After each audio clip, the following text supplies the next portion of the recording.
प्राधान्य असलं पाहिजे, मराठी भाषेला प्राधान्य असलं पाहिजे। केंद्र सरकारच्या राजभाषा समितीवर मी 7 वर्ष काम केले।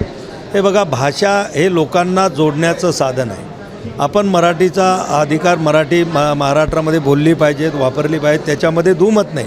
पण महाराष्ट्रातला माणूस जर दुसऱ्या राज्यामध्ये गेला आणि त्यानं जर म्हटलं की मी मराठीत बोली, तो त्या ठिकाणी भाषेनं संवाद साधू शकणार आहे का? आज आपला देश असा आहे की आपल्या देशाला राष्ट्रभाषा नाही, पण हिंदी एक भाषा अशी आहे की जवळपास ती सर्वदूर साऊथमधले 1-2 राज्य जर सोडले तर सगळ्या राज्यांमध्ये हिंदी भाषा चालते। आणि हिंदी भाषा हे लोकांना जोडण्याचं साधन आहे, हिंदी म्हटल्यापेक्षा कुठलीही भाषा। आणि म्हणून लोकांना जी भाषा कळेल तर आपण तिथे व्यवहार करू शकू। आज आपलं जग इतकं छोटं झालेलं आहे, ट्रान्सपोर्टिंगचे साधनं एवढे वाढलेले आहेत की आज पंढरपुरातला माणूस उद्या दिल्लीत दिसू शकतो, उद्या बिहारच्या पाटणाला दिसू शकतो, लखनौला दिसू शकतो, राजस्थानमध्ये जाऊ शकतो।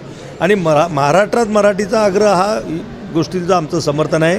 पण देशामध्ये आपल्याला जर हे करायचं असेल तर हिंदीची माहिती असणं तेवढंच आवश्यक आहे। जर शेतकरी मेळाव्यावर चालला आहात, राज्य शासनाने कर्जमाफीची घोषणा केली होती, मग सध्या मात्र त्याला बगल दिली जाते। नाही, हे बघा, गेलेली असेल त्याला बगल दिल्या जाते असं नाही की शेतकरी माफी देत असताना याच्या अगोदरही आपल्या सरकारनं 2 वेळा युती सरकारनं कर्जमाफी केलेली आहे, 2014 आणि 2019। आणि ती कर्जमाफी दिल्यानंतरही शेतकऱ्याच्या अनेक तक्रारी त्या ठिकाणी होत्या।